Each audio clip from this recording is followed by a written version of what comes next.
Ngayong gabi, kami muling tumugon sa panawagan ng pusong sugatan sa kahapon. Isang kapatid sa iglesia ang nawalan ng isang mahal sa buhay na labis na minamahal. Naghanda kami ng mga awitin, mga kantang mula sa puso. Hindi man namin kayang alisin ang lungkot, hangad namin kahit kaunti, gumaan ang kanilang loob. Bitbit namin ang mic at speaker at pusong handang maglingkod. Salamat sa Diyos, may pagkakataon muli kaming makatulong. Simpleng presensya, awit at panalangin. Ito ang handog naming pag-ibig sa gitna ng dilim. Ang aming elder ay nagbahagi ng salita, mga talatang nagbibigay ng pag-asa at lakas ng loob. Habang pinagmamasdan ang pamilyang naiwan, ramdam ko ang bigat ng kanilang pinagdaraanan. Pero kahit sa katahimikan at pagluha, naroon ang Diyos hindi nang iiwan. Ang sabi nga sa awit 34 verse 18, ang Panginoon ay malapit sa may pusong wasak at iniligtas ang mga bagbag ang loob. Huling lamay na ito, bukas ililibing na. Pero ang alaalay hindi basta nawawala.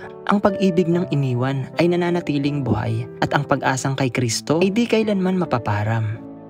Kinabukasan, maaga kaming gumayak upang samahan ang pamilya sa kanilang pagdaramdam. Tahimik ang biyahe, mabigat ang pakiramdam kasi alam naming mahirap ang pamamaalam. Pagdating sa lugar, maraming tao, puno ng damdamin, puno ng pakikiramay, mapupungay ang mata, mabigat ang dibdib, pero ramdam pa rin ang pagkapit sa Diyos na matibay. Habang nasa biyahe, naalala ko ang mga mahal ko sa buhay na pumanaw. Bigla akong nadama ang sakit na nararamdaman nila ngayon. Yung lungkot, yung katahimikan, yung kawalan. Parang bumalik lahat sa puso ko. Gusto kong sabihin, ang kamatayan ay hindi pa huling paalam, kundi pansamantalang hiwalay lang. Dahil babalik si Jesus at sa Kanya, ang kamatayan ay may hangganan at katapusan. Kaya sa gitna ng paglilibing, kami taimtim na nananalangin na ang kapayapaan mula sa langit ay dumaloy sa bawat pamilyang naiwan. Ang sakit ay totoo, ang lungkot ay totoo, pero ang pag-ibig ng Diyos mas higit na totoo. Sa bawat libing na aming nasasamahan, napapaalalahanan kaming ang buhay ay maikli lamang. Pwede itong matapos kahit sa gitna ng isang pangarap at ang yakap ng mahal sa buhay, maiiwan minsan bilang alaala na lang sa hangin. Kaya habang may hininga, habang may oras pa, magmahal ka, magpatawad ka, manalangin ka, maglingkod ka, magpakumbaba ka. Dahil sa huli, hindi sa haba ng buhay ang mahalaga, kundi kung paano natin ito ginugol para sa kaluguran niya. Awit 90 verse 12, ituro mo sa amin kung paano mabibilang ng wasto ang aming mga